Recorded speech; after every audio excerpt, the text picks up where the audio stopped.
又做噩梦了，我去给你倒杯水。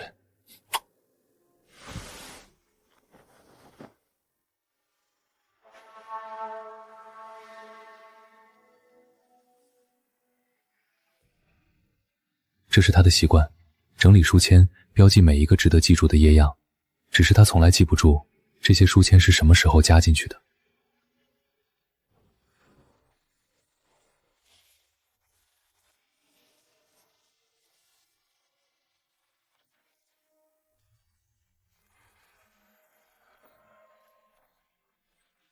道具组补一下客厅的香薰，灯光组把客厅主光降低 15%， 模拟阴天色温。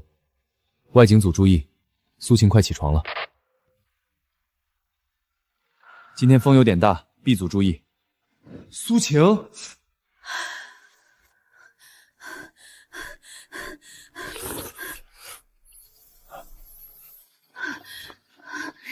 苏姐，怎么了？这么慌张？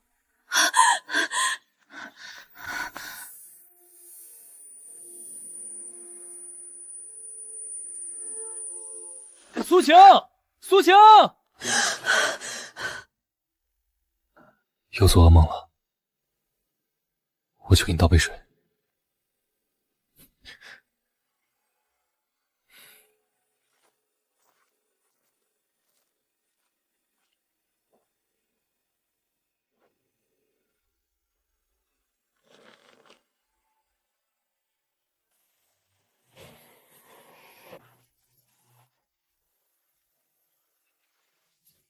让他缓一下，靶向抑制剂剂量减10%。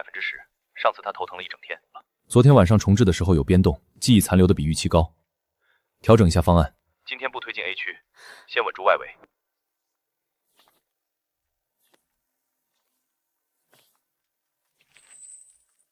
重置，记忆残留。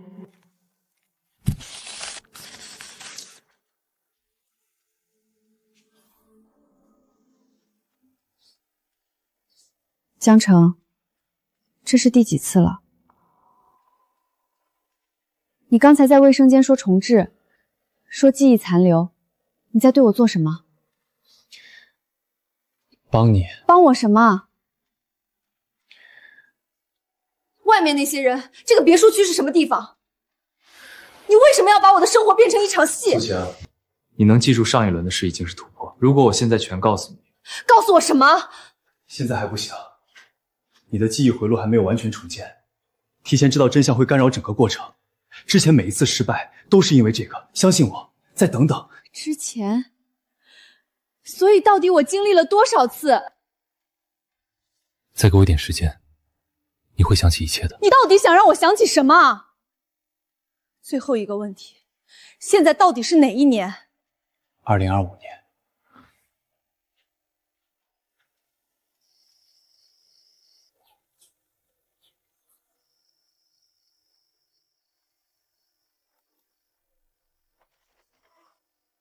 你好，我们认识吗？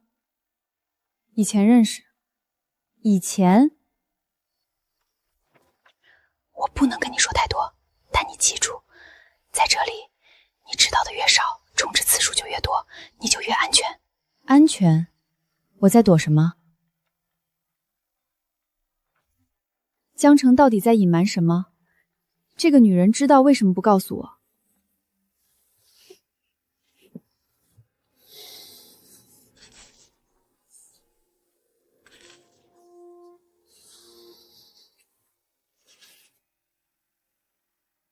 火，赵明德，什么火？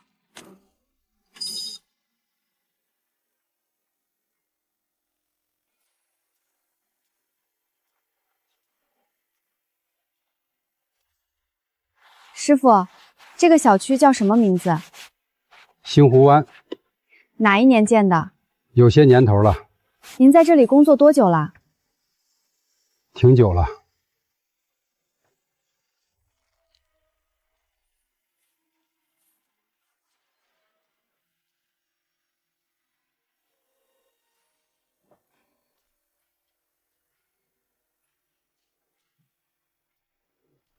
这些货都是3年前的，生产日期全是2022年。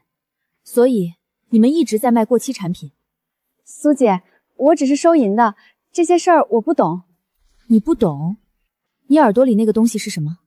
苏姐，有时候答案并不一定是你想要的。那答案是什么？江哥不让我们告诉你，但你记住，我们不是来害你的。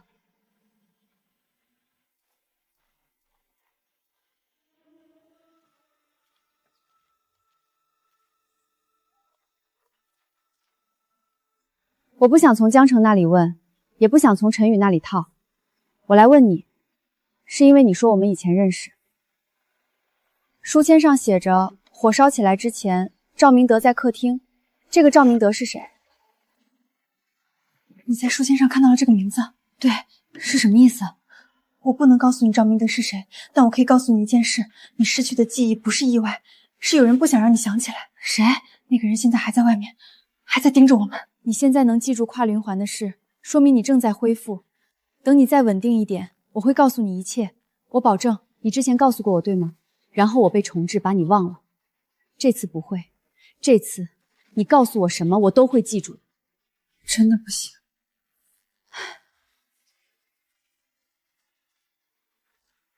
江心，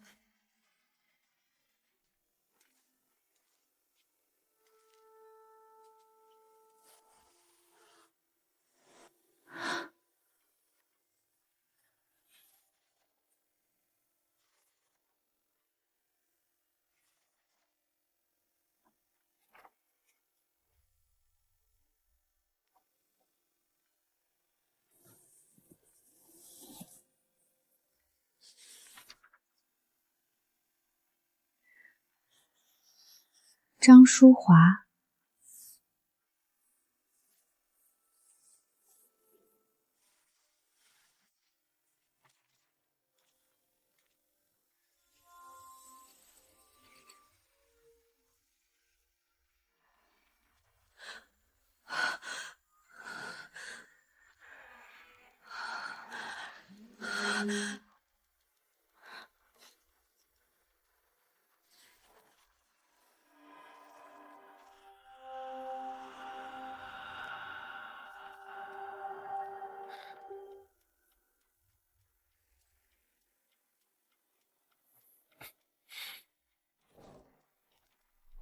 你找到了。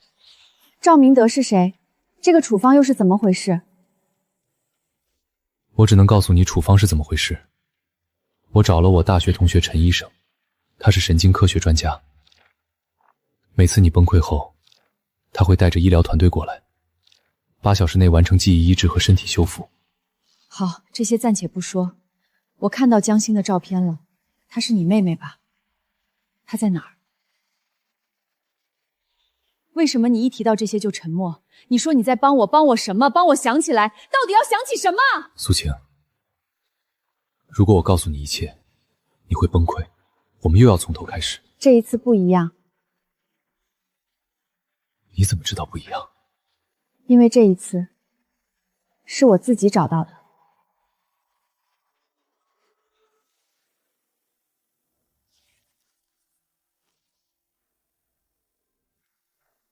好，从现在开始我不阻止你找，但我还是不能告诉你。你想知道真相，就要自己想起来。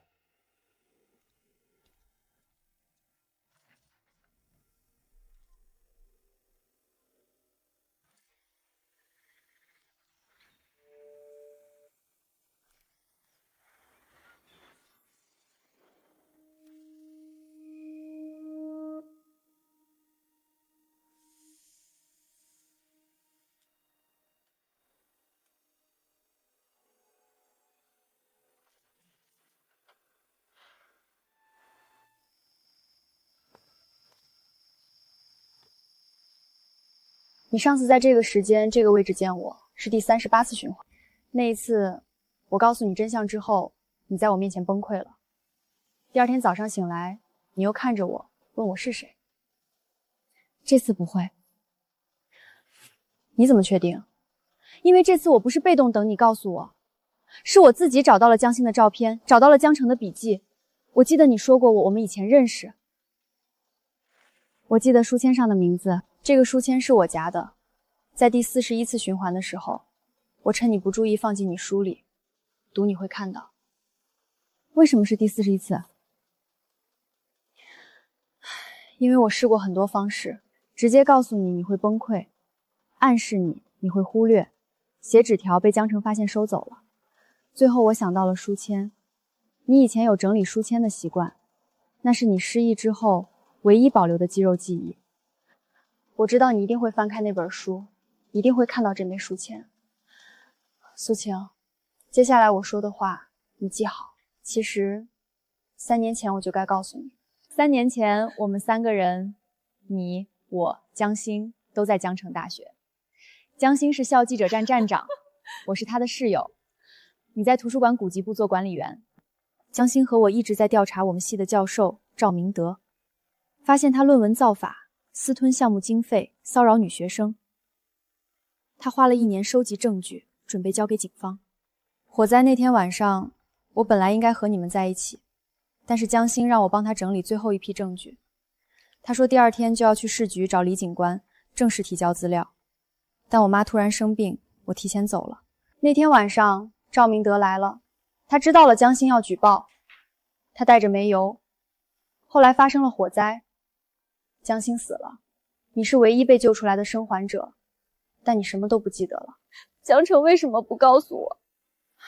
医生诊断你是创伤后选择性失忆，通过完全沉浸式的情境还原，才可能最大程度刺激海马体，唤醒被压抑的记忆。他怕你知道真相后会情绪崩溃，记忆再次归零。那这个小区是怎么回事？是1:1复刻3年前的星湖湾，每一棵树每一面墙都是江城带人重新搭的。他变卖了所有家产，老周、陈宇、张怡，他们都是遭受赵地明迫害的受害者家属，自己自愿加入的。为什么？因为都没有证据。周建国的女儿周晓彤被赵明德性骚扰后跳楼身亡，警方因没有直接证据无法立案。陈宇的弟弟因举报赵明德造假项目被人打成重伤，凶手至今没找到。张怡的儿子因替赵平民背锅被开除学籍，重度抑郁自杀了。赵明德现在在哪儿？还在大学当教授，照样带学生，照样拿项目。唯一能指认他的证据，在你脑子里。那就帮我想起来。林婉告诉我了，所有。你害怕我知道真相后会崩溃。前43次，你的害怕是对的，但这一次不一样。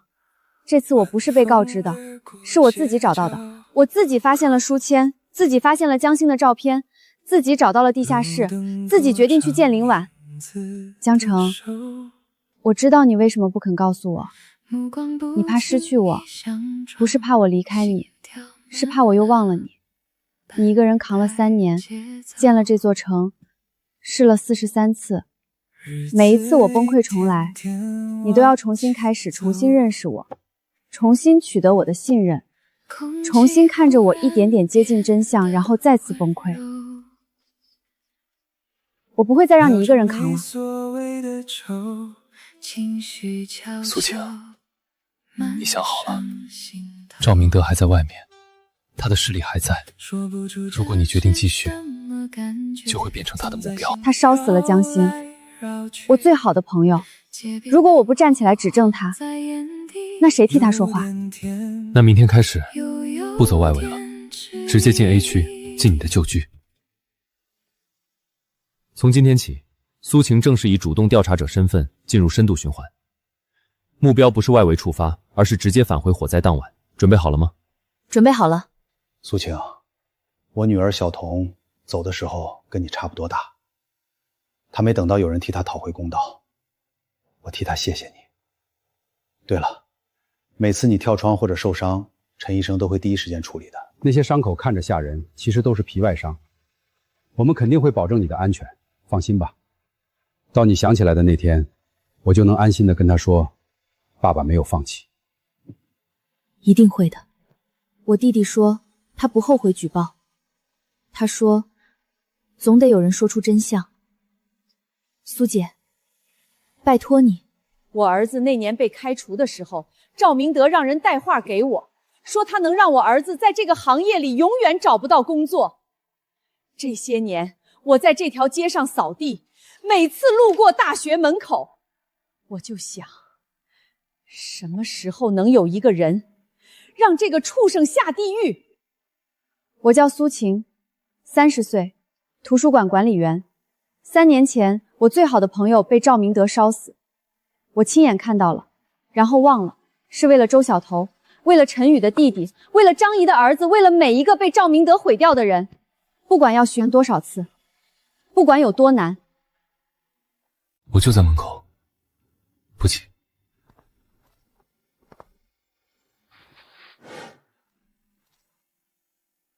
苏晴，这本书先放你那儿，等我毕业后一起开书店的时候再还我。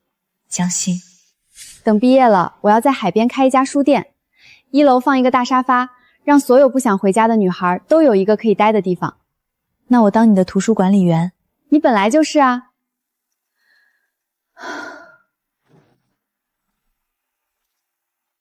他在1楼，他在翻我的笔记本。苏晴，你听着，如果10分钟后我没给你发信号，你就带着兔子从窗户出去，去派出所找李建军。那你呢？我去拖住他。我没事。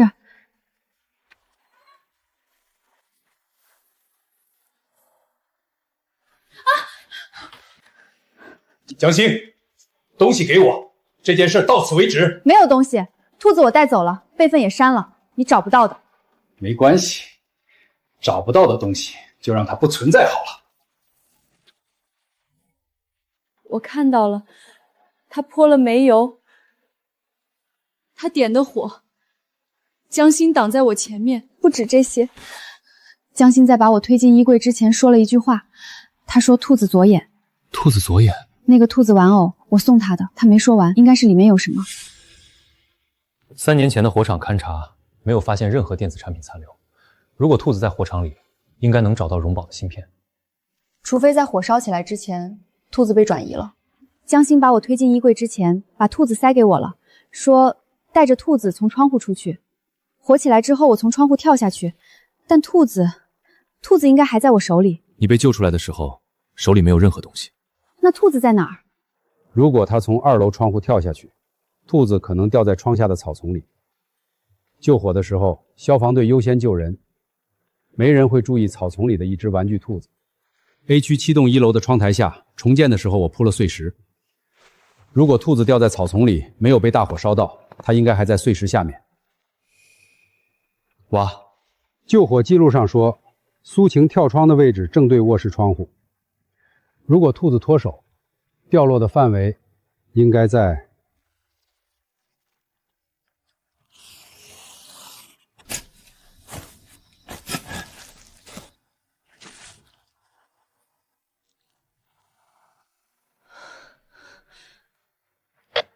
这是一半，我们还差另一半。另一半应该也在兔子附近，当时他来不及处理。对了，他的背包，火灾前是在客厅沙发上。3年前的火场勘查，沙发位置被烧得最严重。如果另一半在背包里，可能已经被烧坏了，也可能没有。火灾扑灭后，废墟清理的时候，2层楼板坍塌。客厅沙发下方的位置是配电数基座，沙发和茶几什么的可能被塌下来的楼板压在基座缝隙里。如果另一半还在，那就可能在基座下面。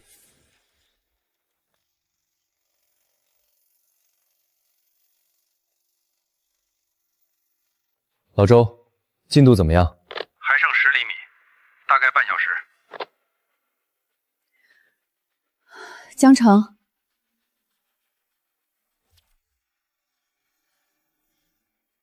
陈宇，外围有几个人？4个，一辆黑色商务车停在公路应急带上，他们在测绘，好像在用探地雷达。江哥，他们在扫描配电室方向，他们也在找。他们怎么知道另一半 U 盘在基座下面？赵明德3年前没来得及找到 U 盘，但知道背包最后出现的位置。现在他的人顺着线索找过来了。老周，加快速度，他们来了。穿透了！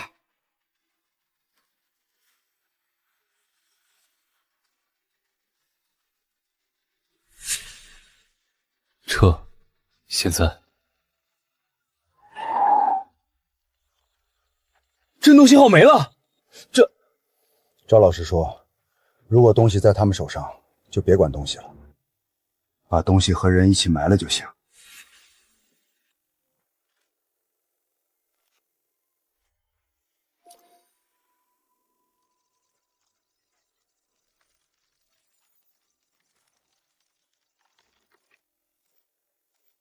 我叫江星，江城大学中文系大3学生。以下录音和材料是我在赵明德特电组担任研究助理期间秘密收集的全部证据。我做这件事的唯一原因是，我看到了太多被毁掉的女孩，而她们之中没有一个人能得到公正。如果有一天我不再能替她们说话，我希望这份记录能帮我继续说完。我帮你完成。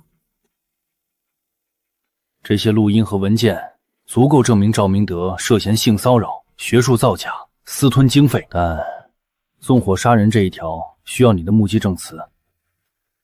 3年前的火灾现场被严重破坏，法医只能确定江星死于一氧化碳中毒和高温灼烧，没有你的证词，无法证明是赵明德纵火导致死亡。我已经想起来了，我可以作证。好，我会立即申请搜查令和逮捕令。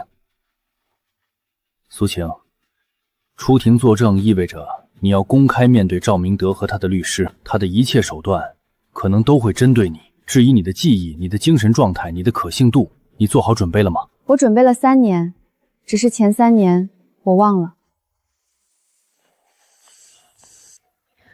李警官说，赵明德明天就会被带走。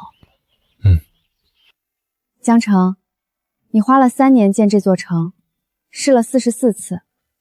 如果明天之后，这座城就完成了它的使命。你什么时候查出来生病的？见到第2年的时候，肺癌早期，医生说要切，但那会儿杏湖湾刚完成主体结构，我不能停，拖到现在是中期，但治疗来得及。你保证？我保证。我还要看你出庭，看赵明德被绳之以法，看那些女孩一个个站出来，我不能倒下。记住你说的话。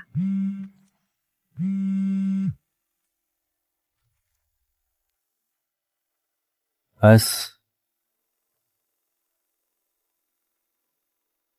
李警官，江星的资料里有没有提到一个代号叫 S 或什么计划的内容？你怎么知道 S 的？有人刚给苏晴发了条短信。S 文件夹下有一个雪球计划的加密文件夹，目前还在破解。虽然不知道到底什么是雪球计划，但能确定的是，赵明德不是单独作案，他上面还有人。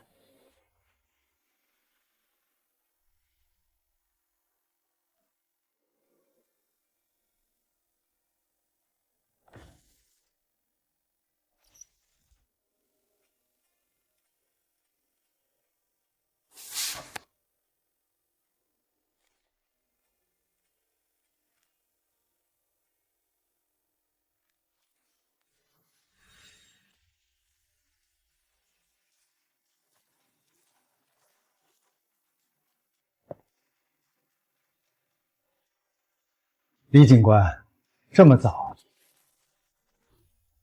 赵明德，你因涉嫌手下故意杀人、强制猥亵、侵犯公民个人信息、私吞公款等多项罪名，现依法对你执行逮捕，请配合。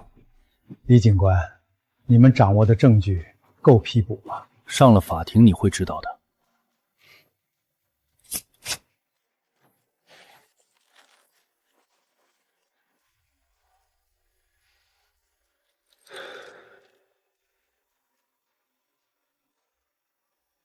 李警官，你们找到的证据越多，他就越危险。你这是威胁吗？不是威胁，是提醒。我的律师会联系你们。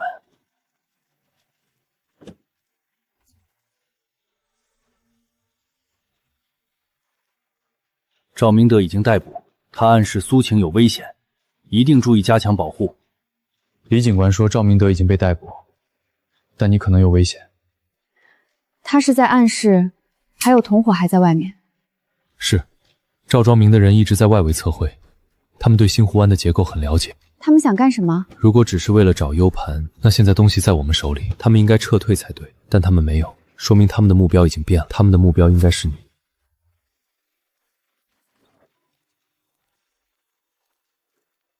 你看到新闻了？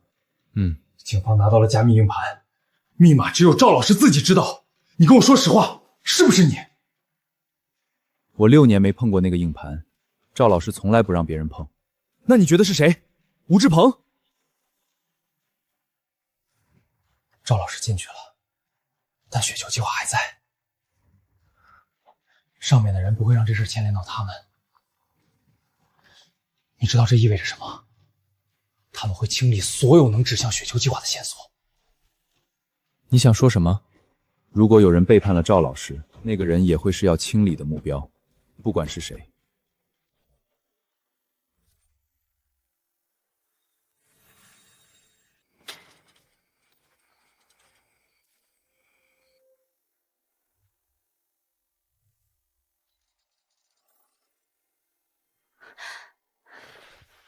刚才 C 区3号传感器有触发，会不会是小动物？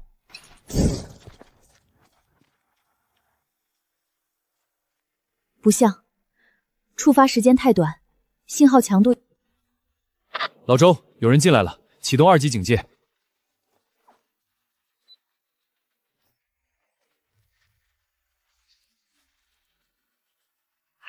他带了干扰器。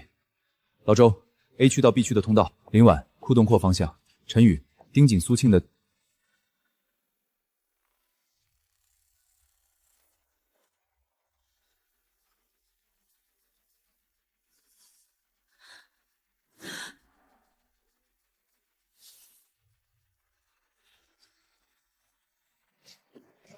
苏晴，他在走廊尽头，戴着面罩，他给我做了个割喉的姿势。入侵者已经进来了，苏晴安全，搜索走廊和 B 区通道。脚印还在，往围墙方向去了。他怎么知道传感器布防位置的？不是今天才知道，他们应该研究很久了。之前的外围测绘，就是在确认布防情况。他是来侦查的，不是来动手的。对，他在告诉我们他能进来，下次他再来就不会空手走了。他特意让我看到他，应该是来传递信息的。什么信息？赵明明在里面，他在外面，事情没完。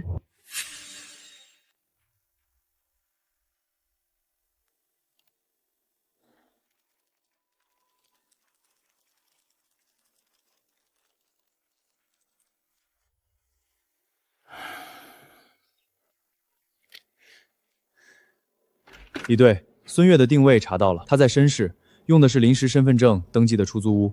另外，赵阳明加密硬盘里关于孙悦的文件夹，里面有他被黑掉的聊天记录、私密照片，以及一份制作好的舆论引导方案。方案上标注了他的学校论坛账号、他父母的工作单位和联系方式，以及他表妹的幼儿园地址。简直无法无天！他把受害者的家人也列入了威胁范围。对，按照这个方案，如果孙悦继续举报，下一步就会针对他表妹。孙悦现在在哪儿？还在申市，但我们找到他的同时，技术组发现有人在同步追踪他的 IP， 速度非常快，几乎是实时反向追踪。赵明德的人？不是，赵明德的助理吴志鹏和孙涛目前都在我们监控中，没有异常网络活动。追踪孙悦的是另一个 IP， 用的境外代理，手法比赵明德的人专业多了。雪球计划，他们想赶在我们之前找到孙悦，马上联系申市，对孙悦实施保护性措施。我亲自去一趟。他等了3年，还没结束。有人在他发邮件的同时就开始追踪他的位置，速度比警方还快。雪球计划的人应该是。他们的反应速度比我想象的更快。赵明德昨天刚被捕，今天他们就开始清理所有可能作证的受害者。刘婷婷在邮件里反复提到一个规律，每次有人试图举报赵明德，都会在2周内遭遇意外，这些意外从来没有直接关联到赵明德本人，说明下手的人是一个独立的人。清度夫？对，而且从昨晚的情况来看，这个清度夫不是一般人，他了解我们的布防，行动极其冷静。他昨晚只是打了个手势就走了，其实是在挑衅。他在享受，他想让我们知道他随时能进来，让我们每一晚都睡不安稳。他想让我怕，让我躲。赵明德已经进去了，孙悦等了3年也终于站了出来。如果我怕了，那些还在犹豫的女孩还敢站出来吗？你想怎么做？帮我联系孙悦。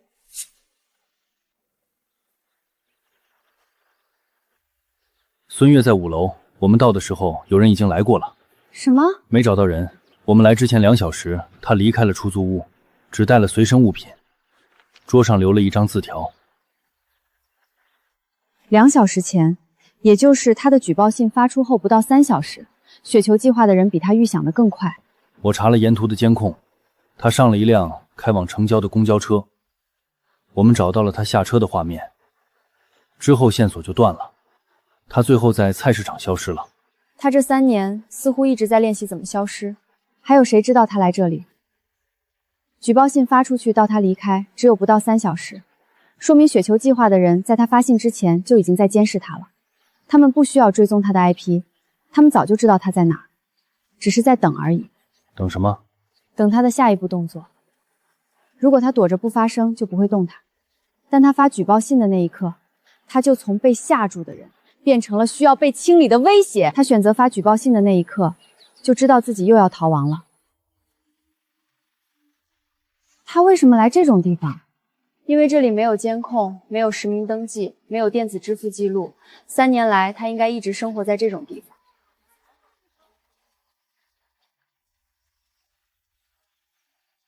是江心的忌日。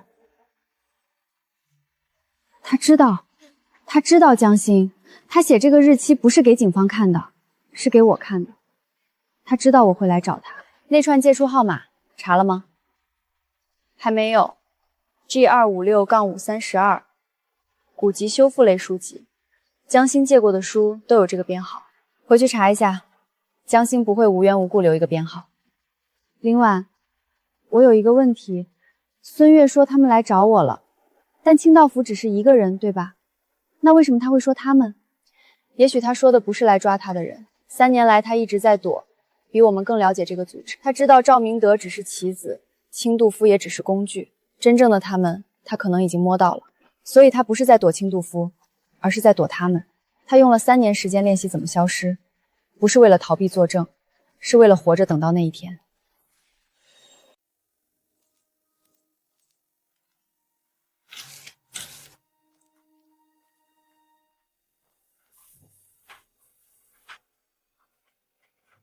如果你们看到这封信，说明我已经做出了选择。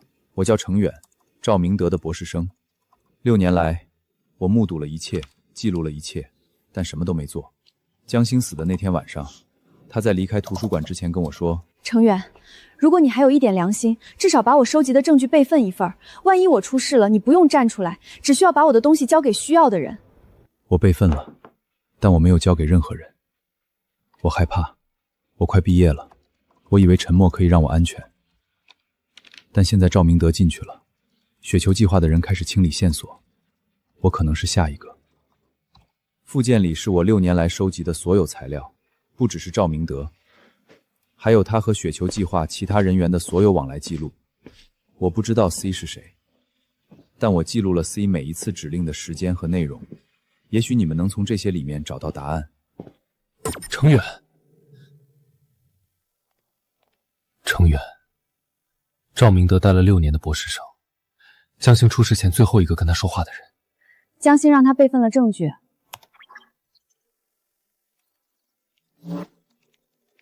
6月16日，火灾前一天。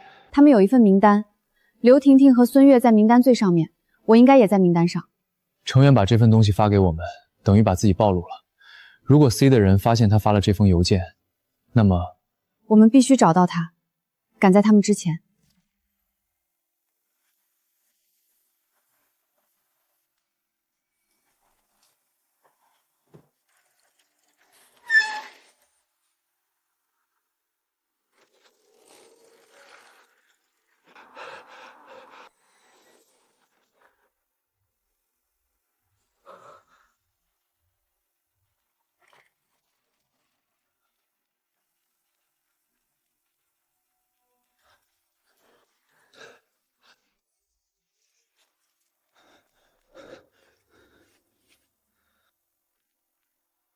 林婉，是我被人盯上了，在学校实验楼天台，我不知道还能不能下去。名单在邮件里，还有一个名字被删了，我把恢复文件单独放在了……哎，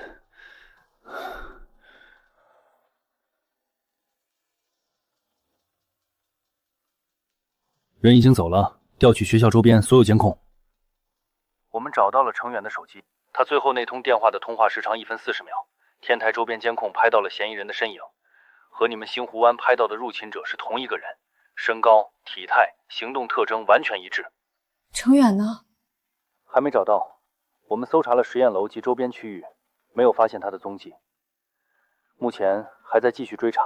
他在邮件里说自己快毕业了，他等了6年就是为了一张文凭，然后他刚把邮件发出来就没了。他备份了江星的证据，保存了 C 的指令记录，他把这些藏了3年，他只是在等一个他认为对的时机。他最后一句话说的是什么？他说名单在邮件里，还有一个名字被删了，恢复文件单独放在了什么地方？放在哪里？还没说完，信号就断了。程远设了密码，但他来不及告诉我们。他说还有一个名字被删了，是什么名字？我记录了 C 每一次指令的时间和内容。有一个人在最早的6人名单里，但后来被删掉了。程远发现了这件事，他恢复了这个名字，放在一个需要密码的文件里。他在天台被打断之前，最后想告诉我们的就是这个密码。刘婷婷，他们找到了程远，下一个可能是我。如果我出了事儿，铁柜里的东西交给苏晴，密码是你生日。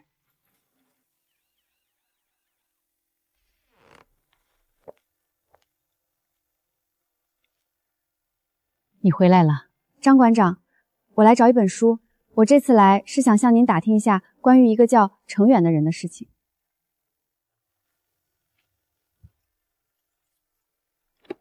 程远不是第一个注意到名单有缺失的人。这是江星大3上学期开始整理的。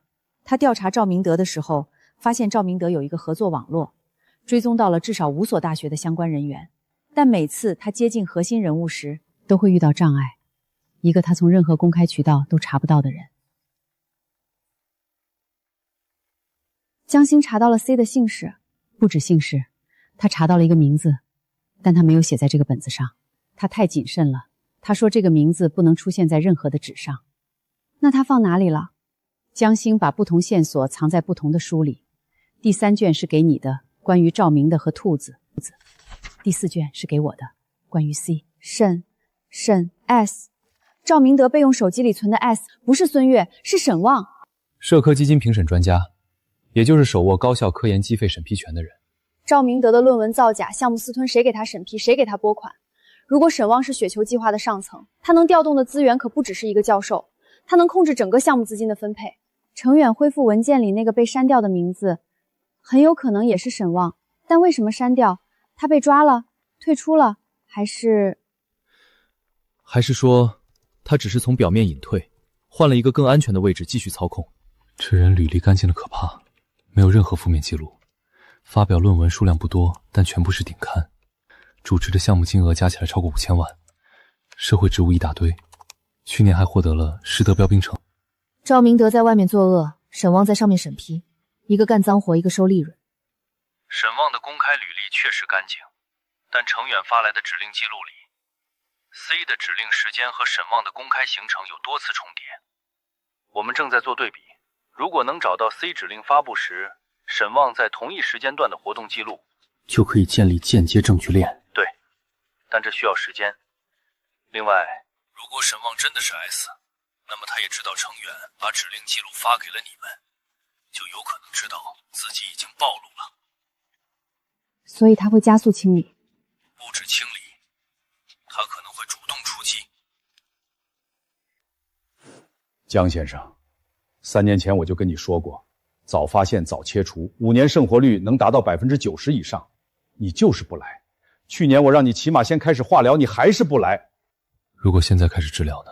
手术切除加术后化疗，如果一切顺利，配合靶向药，3到5年是有可能的。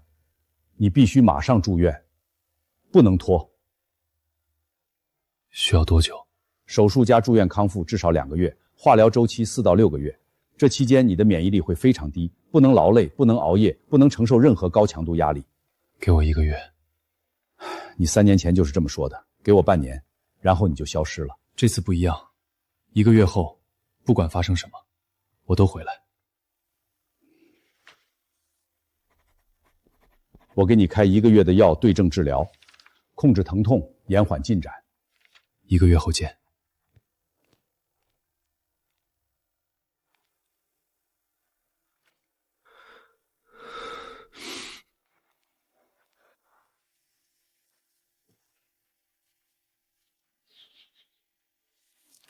你今天去医院了？你每次去医院都穿这件衬衫，可能是因为这件衣服最宽松，不会被看出肩膀瘦了。但我知道，医生怎么说？1个月。1个月后不管发生什么，我都会去治。1个月之后是什么阶段？中晚期。你3年前不去治，是为了建新湖湾；去年不去治，是为了循环。现在你拖到中晚期了，你说再给你1个月。苏晴，这1个月你要做什么？抓到沈旺，端掉雪球计划，然后呢？你就安心去治病了。你怕的是，如果现在去治，沈旺已经清理完所有证据，孙悦、刘婷婷，所有愿意作证的人都不在了。赵明德被抓了，但没有上面的证据链，最多判10年。出来以后一切照旧。江城，你有没有想过，你死了，我一个人怎么继续？我想过，所以我一定会回来。你拿什么保证？我对江星发誓，江星死了3年，他的案子到今天才有了突破。我不会让自己变成另一个悬案。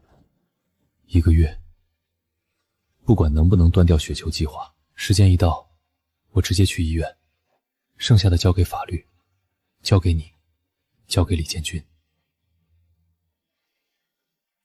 书签你留着，1个月后你亲自还给我。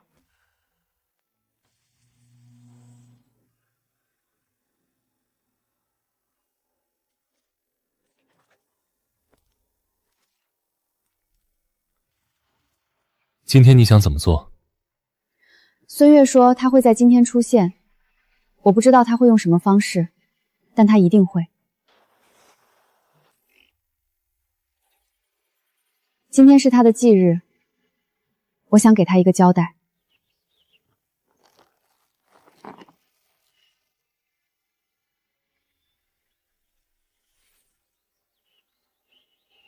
你的证据已经交给李警官了，赵明德在里面，外面还有更大的，你查到的沈旺、程远留下的指令记录，我们都没有放下，都在追。你写的那句话我做到了，但不是替你，是我自己选择的。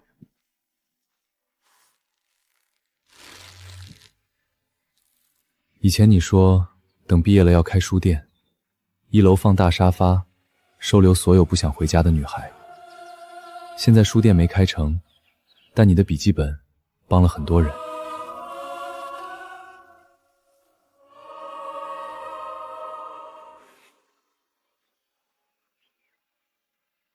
江城，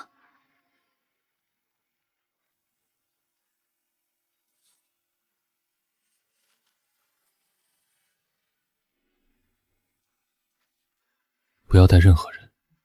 他不信任任何人，包括我。但他出现了，说明他愿意赌一次。我还活着。沈旺手里不止赵明德一个棋子，下面还有至少6个人，分布在4所大学。我手上有其中2个人的证据。如果是个陷阱呢？如果他想设陷阱，不会用今天。下周5，我一个人去。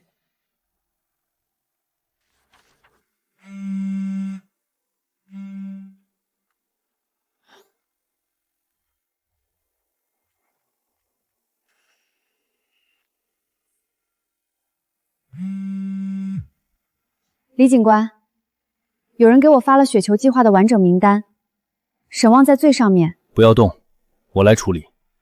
另外，我们完成了沈旺网络活动和 C 指令时间的比对。33次指令全部与沈旺的上网时间吻合。下一步需要直接证据证明沈旺与赵明德的指令关系。什么证据？程远恢复文件里那个被删掉的名字，如果能打开，或许可以找到沈旺早期的直接参与记录。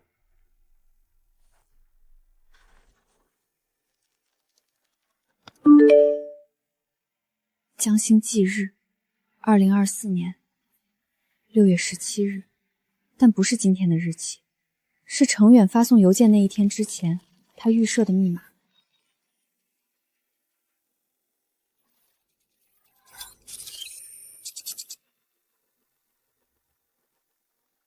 沈旺不只是一个节点，他是雪球计划的创始人之一。他拉赵明德入伙，然后在自己即将进入评审委员会的时候退居幕后，让赵明德他们在前面执行，自己在后面审批。所以赵明德所有项目都能顺利通过评审。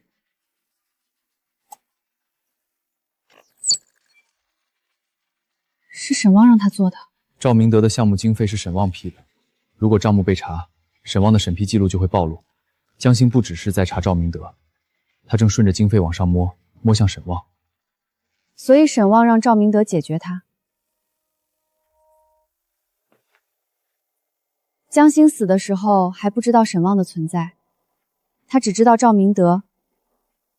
他以为自己查的是一个品行败坏的教授，却不知道上面还有一个更庞大的东西在保护他。但他的证据留下来了。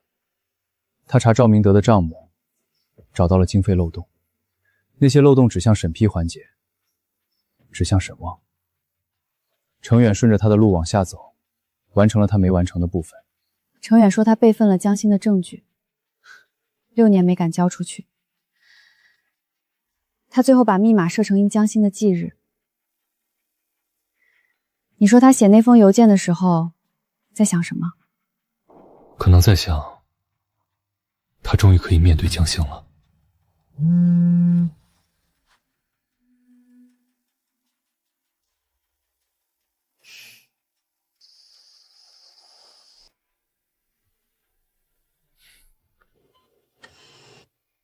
别用那种眼神看我，这是抗炎治疗，不是手术。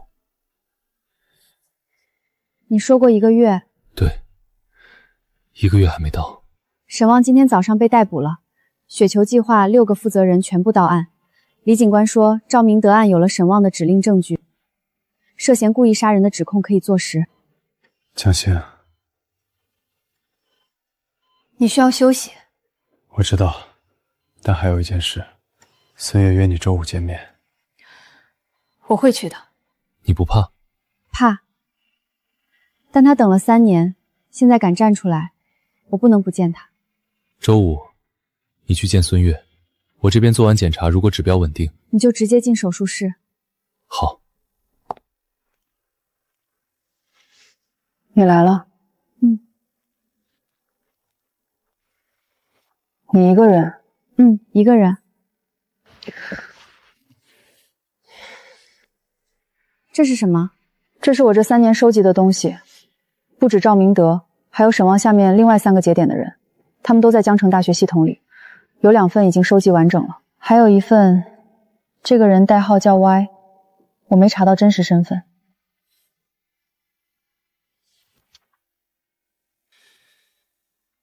你这3年怎么过的？住过8个出租房，换过5份临时工，用一个假名用了2年。我妈以为我死了，但我看到赵明德被逮捕那天，我觉得值了。不是说我3年的苦值了，是说我终于不用再躲了。你知道吗？我发那封举报信的时候手抖得打不了字。我不害怕清道夫来找我，我怕写了之后没人看，没有信，更没人管。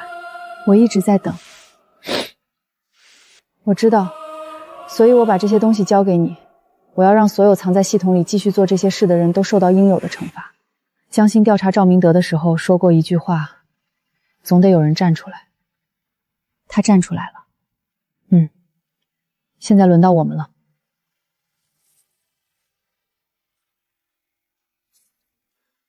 这枚书签是江心做的，我有1枚，他有1枚，他的那枚在他留给我的书里。这枚是给你的。孙悦说这3个人都是沈旺下面的节点，2个证据已完整，王建国和刘敏随时可以立案，但第3个境外对接，也就是说血球计划不只是在国内造假，他们在境外也有配套的洗钱渠道。孙悦说他花了2年时间，只能查到 Y 的边缘，他从不露面，所有通讯都经过3重境外代理，唯一确定的是 Y 经手的资金量比沈旺大得多。如果 Y 在境外，我们怎么查？未必，境外对接只是业务范围，人可能还在国内。孙悦能追踪到 Y 的加密通讯频率，说明 Y 大概率在国内。这条线刘婷婷追踪了3年，最终和沈旺的线路在同一个中转站分叉。电脑的显示屏显示的位置是江城大学的主服务器。Y 在江城大学，赵明德的学校，沈旺也是那所大学毕业的。所以，血球计划的根就在江大里。他的照片还挂在这儿。撤掉一个展单容易，撤掉他在这个系统里留下的东西难。Y 的业务涉及境外期刊和国际会议，所有国际合作项目的审批、资金往来、会议赞助都会经过这个办公室。那我们怎么进去？不需要。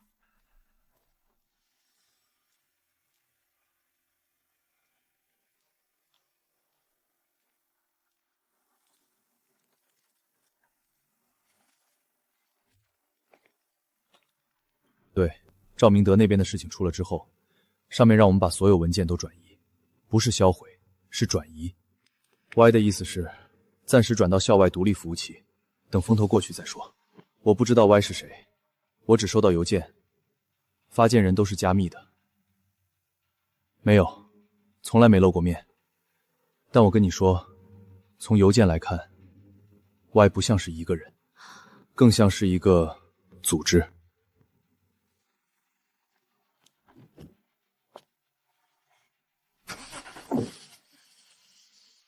Y 不在暗处，他就藏在最显眼的地方。我们排查了当晚所有进出学校的车辆，这辆黑色轿车没有插牌，经过校门口减速大的时候，红外摄像头拍到了驾驶员的侧脸。面部比对结果刚出来，嫌疑人叫吴志鹏，赵明德各作组8年资历的核心助理。吴志鹏，那个我们一直在外围看见的人。他在赵明德的团队里负责什么？表面上是行政助理，但我们查了他，吴志鹏，42岁，曾在国外雇佣兵组织服役6年，回国后以行政助理身份受雇于赵明德。实际上，赵明德所有的威胁、跟踪、封口、执行人都是他。清道夫。对，而且根据孙悦提供的通信记录，吴志鹏不只替赵明德干活，在程远失踪前3天，他收到了一封加密邮件，大概率是沈旺或 Y， 所以赵明德进去之后，吴志鹏直接听命于沈旺和 Y。 对，他现在是全职清道夫，目标不仅是苏晴，而是所有能威胁到雪球计划的人。何丽萍是谁？雪球计划6个初始节点之一，江城大学医学院教授，负责临床数据造假。但他和赵明德、沈旺不太一样，他是6人中唯一一个在赵明德被捕后主动联系过我们的人。他想自首？不一定。他说他有话要说，但要求先见到我们对他提供的保护。这个我们正在安排。在保护到位之前，你们所有人都需要高度警惕。吴志鹏现在还在外面，我们已经在网上追逃，但以他的背景，不会轻易落网。江城，这边有新发现。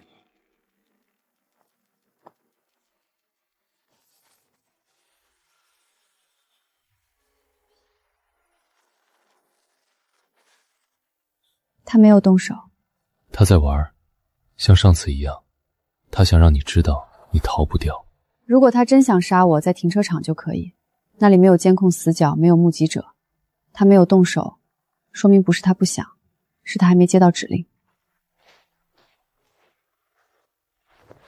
沈旺被抓了，Y 还在，Y 没有下令清除我，为什么？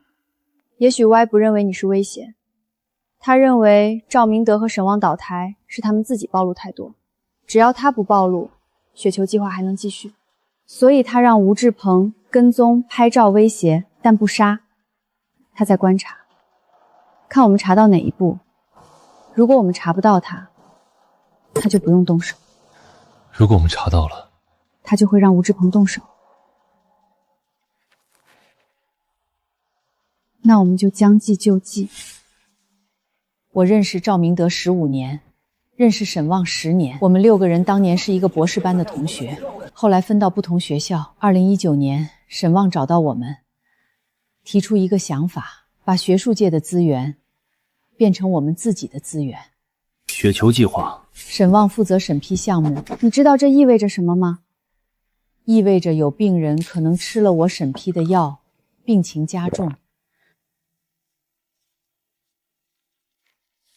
我女儿15岁，去年确诊脊髓性肌肉萎缩，需要长期服用一种进口药，那药很贵，1个月3万，我付得起。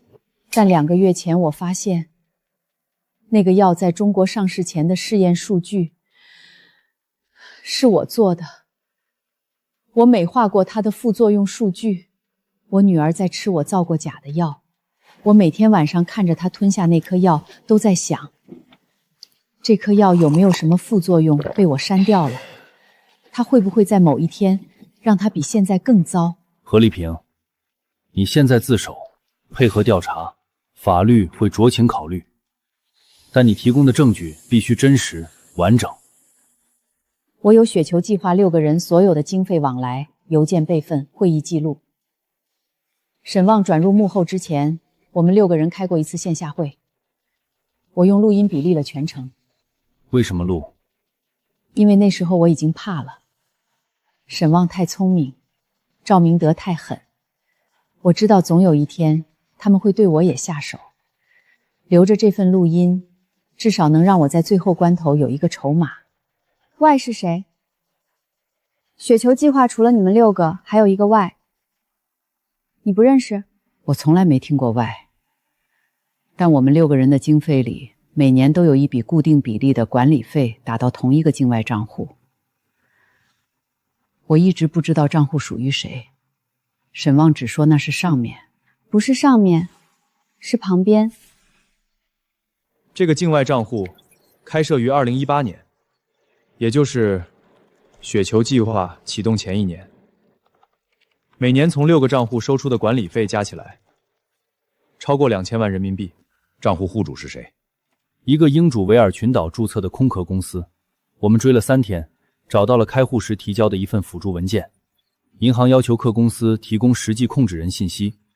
这份文件上填了一个中文名字的拼音蔡元。中文名字在翻译成拼音时有多种可能性，正在做名字比对，但目前符合这个拼音拼写，在高校系统内与国际学术交流有关联的人还在筛查。蔡元，如果 Y 是元，蔡元就是蔡元，或者 Y 是元，蔡元。蔡元2017年入职，雪球计划启动前1年，他的职位是期刊国际推广，正好是孙悦说的 Y 的核心业务。一个普通专员，每年经手2000万管理费。他不自己发表，只搭建网络，把国内造假论文推向境外期刊的人脉网。那些编委可能就是雪球计划在境外的合作者。一个不起眼的岗位，一份普通的履历，但恰好能接触所有国际合作项目，恰好能经手所有境外资金往来，恰好不在任何引人注目的位置上。一个完美的隐藏点，这是设计好的。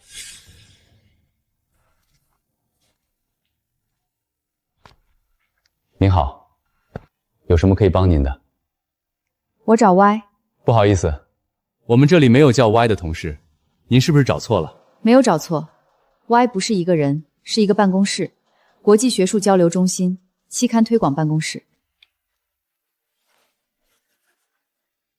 苏女士，我知道你是谁，我也知道你在查什么，但你有没有想过，如果我真的害怕你查，你现在已经不会站在这儿了。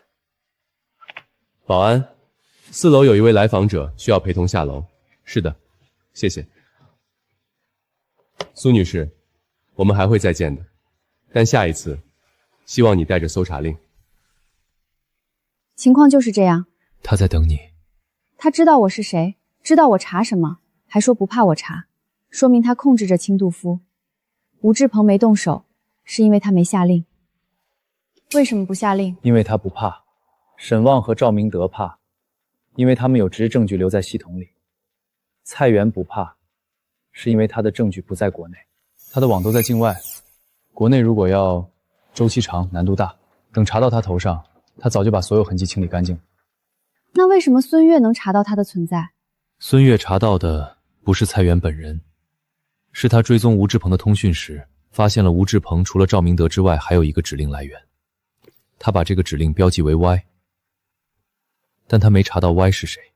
所以蔡元唯一能被查到的环节，就只有他向清道夫下的指令。对，这个环节落地在国内，如果能证明吴志鹏的指令来自蔡元，就能在国内立案。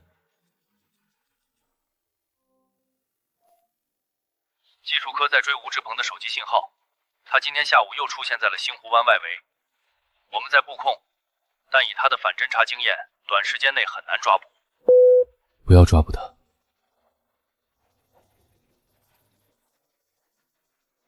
我需要他下一次收到 Y 指令的时候，截获他。他在换位置，之前是东南角，现在是西南角。他在测试我们的反应速度，看我们是不是还在警戒。让他测。让他觉得我们松懈了。那就给他一份假的。下次调整布防的时候，留一个看起来像死角，实际上我们控死的通道。他只要用那个通道，就跑不掉。何教授，我们需要你的帮助。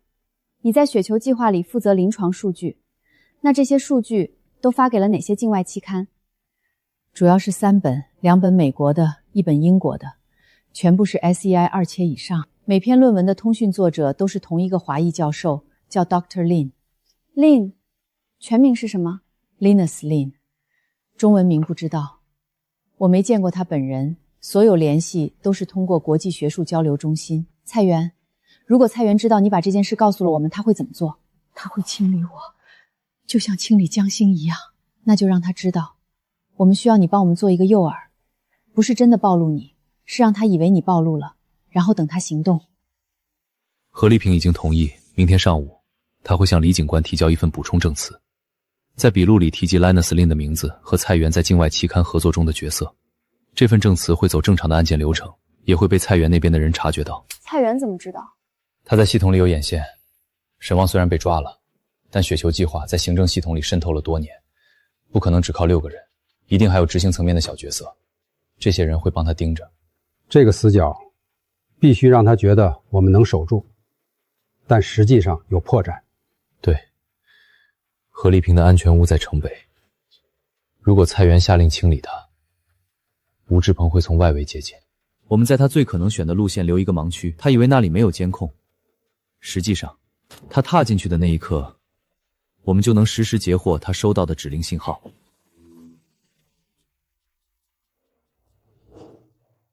他选了 B 通道，那个盲区。截到了，指令来源 IP 正在解析，破解了。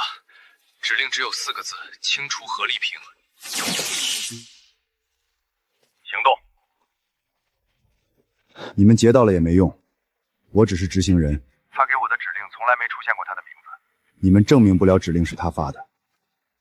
技术科已经下了指令的服务器端口，那个端口唯一绑定的设备期刊推广办公室。你执行的每一步都是蔡元下令的，你替他扛不了。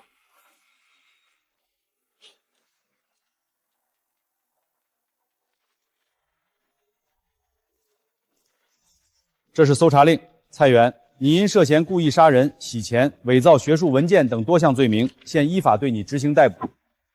李警官，你们的证据呢？昨夜你通过办公室电脑向嫌疑人吴志鹏发送的加密指令已被截获并破解，技术科确认发送指令的设备唯一绑定于此办公室的固定终端，指令内容清除何丽萍已记录在案。同时，你的境外账户资金流水已通过国际司法协作渠道获取，与雪球计划6个节点的管理费往来全部吻合。你还有什么话说？你们用了多长时间？从截获指令到逮捕你，8个小时。我在这个办公室里做了7年，经手了上亿的资金，没有一个同事知道我在做什么。我以为我足够隐蔽，我配合。蔡元已逮捕，他的办公电脑和私人服务器全部封存。技术科初步筛查发现了完整的雪球计划境外证据链，包括与令等境外编委的通讯记录、洗钱账目，以及一份尚未销毁的雪球计划 2.0 恢复方案。2.0？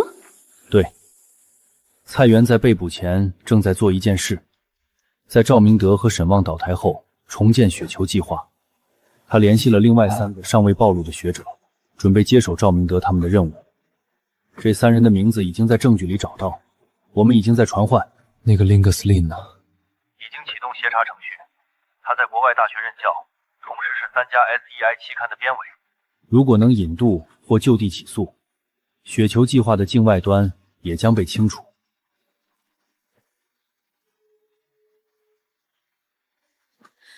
我弟弟，他当年举报的就是赵明德的造假项目，然后被人在校门口打到住院，后来自杀。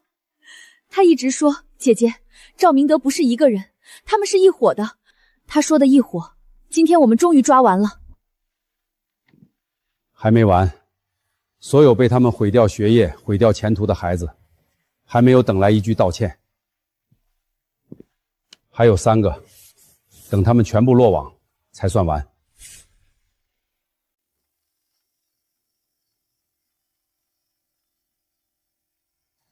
他进去之前说了什么？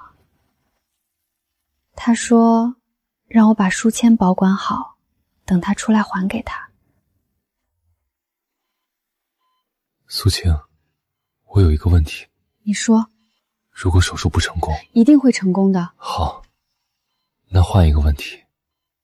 如果成功了，你最想做什么？我想让你带我去看海。为什么是海？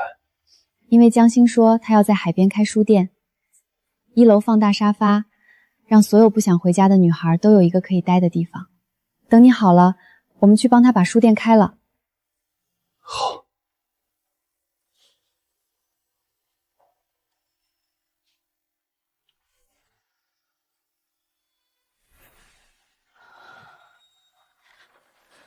怎么了？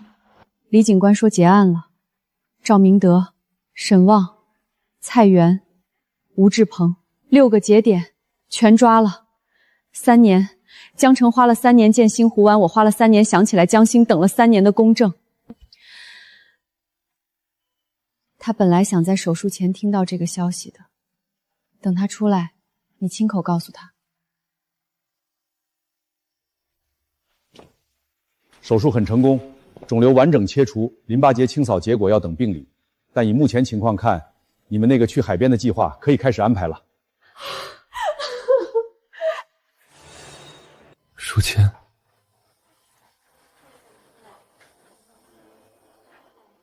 结案了。结案了，国际刑警在追令。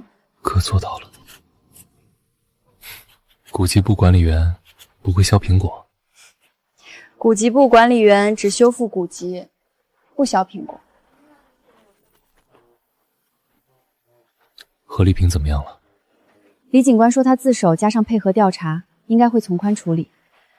他说等他服刑期满，要去做药物志愿者，专门审查临床数据。孙悦呢？回学校了，重新入学。他说这次不用假名了，用真名。刘婷婷呢？张馆长帮他联系了古籍修复培训班，他说不想碰电脑了，想学一门手艺。新湖湾呢？李警官说等案件彻底结束，新湖湾可以保留作为鉴识教育基地，纪念那些在黑暗中坚持收集证据的人。江心的书店计划，我想替他完成。你真的想好了？等你彻底好了，我们一起去海边，找一个小城市，开一家真正的书店。只是这一次，不是记忆回廊，是真实的世界。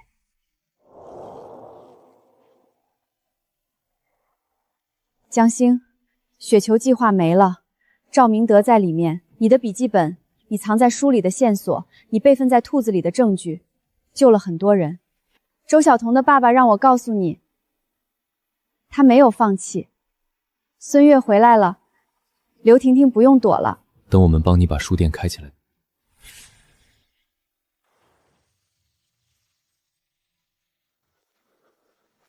星湖湾从今天起正式更名为记忆回廊敬世教友基地，纪念所有在阴影下仍然选择坚持的人。我做了23年警察，3年前这个案子以意外失火结案的时候，我以为真相永远不会再浮出水面，但有人没有放弃，江城没有放弃，苏晴没有放弃，你们每一个人都没有放弃。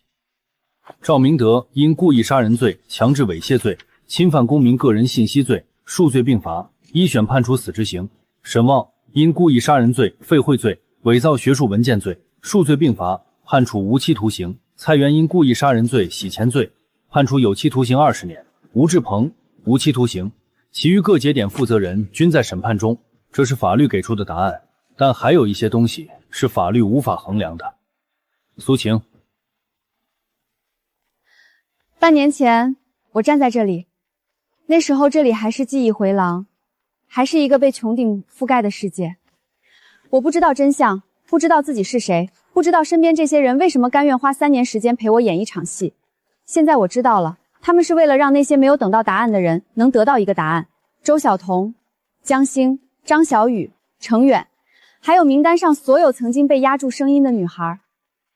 江星最喜欢说一句话，总得有人站出来。他站出来了，程远站出来了，孙悦站出来了，刘婷婷站出来了，张馆长站出来了。记忆回廊拆了穹顶，以后这里没有循环，没有重置，只有一个真实的世界。如果有人需要帮助，如果有人找不到证据，这扇门永远开着，我们都在。李警官寄来的。